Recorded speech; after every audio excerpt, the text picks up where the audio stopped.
प्रिय विचारक मंडळी उपस्थित सहपाठीगण এবং ମୋର ଆଦର ସୁନ୍ଦର ପାଳିଆ କରୁଛନ୍ତି। ଆଜିକାର ଏହି ସଭାରେ ମୋର ବିଷୟବସ୍ତୁ ହେଉଛି କାଳଜୟୀ କଳ୍ପତରୁ। ମରଣ ତୁମକୁ ବରଣ କରିଛି, ମରଣ ତୁମକୁ ବରଣ କରିଛି, ପରମାୟୀ ଉପହାରେ, ପରମାୟୀ ଉପହାରେ।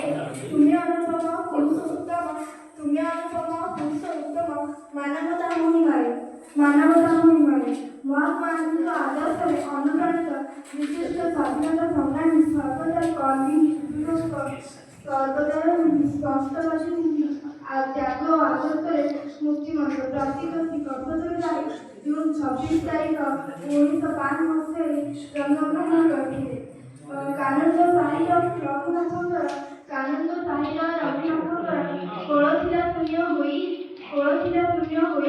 କଳ୍ପତରୁ ନାମେ ଭାରତ ପୁତ୍ରକୁ, କଳ୍ପତରୁ ନାମେ ଭାରତ ପୁତ୍ରକୁ ପୌଷପୁତ୍ର କରେ ନାହିଁ, ପୌଷପୁତ୍ର କରେ ନାହିଁ।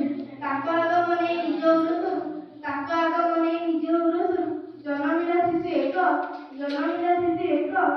ମାଧବ ନାମରେ ଡାକିଲେ ତାହାକୁ, ମାଧବ ନାମରେ ଡାକିଲେ ତାହାକୁ, ମନୁସନ୍ଧାନରେ ଦୁଃଖ, ମନୁସନ୍ଧାନରେ ଦୁଃଖ।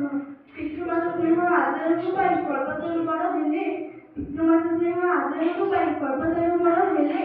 ମାଟି ବଂଶ ଅବଦାନେ ପାଠ ପାଠ ପଢ଼ି ନଳଭଙ୍ଗା ଶିକ୍ଷା କଲେ, ନଳଭଙ୍ଗା ଶିକ୍ଷା କଲେ।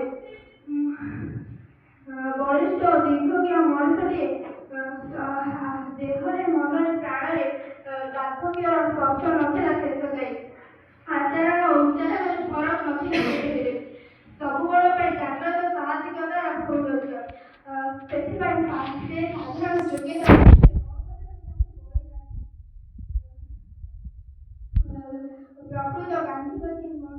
ପ୍ରକୃତ ଗାନ୍ଧୀବାଦୀ ଲୋକ, ହୃଦୟ ନିର୍ମଳ, ମନ ଖୋଲା, ପକେଟ ଖାଲିର ମଣିଷଟିଏ। ତାଙ୍କ ଭଳି କ'ଣ ସ୍ପଷ୍ଟବାଦୀ ନିଷ୍ଠାପର କର୍ମୀ କର୍ତ୍ତବ୍ୟ ଲୋକ ଏ ସମୟରେ ଆଉ ଆସିବେ କି ନାହିଁ ସନ୍ଦେହ। 1997 ମସିହା ଡିସେମ୍ବର 26 ତାରିଖରେ ସେ ମୃତ୍ୟୁବରଣ କଲେ। ଉଠଏ ବିପ୍ଳବୀ ଉଠଏ ସଂଗ୍ରାମୀ, ଉଠଏ ବିପ୍ଳବୀ ଉଠଏ ସଂଗ୍ରାମୀ, ସଂଗ୍ରାମ ସରି ନାହିଁ, ସଂଗ୍ରାମ ସରି ନାହିଁ। ଉଠି ଆସ ତୁମେ ସରଗ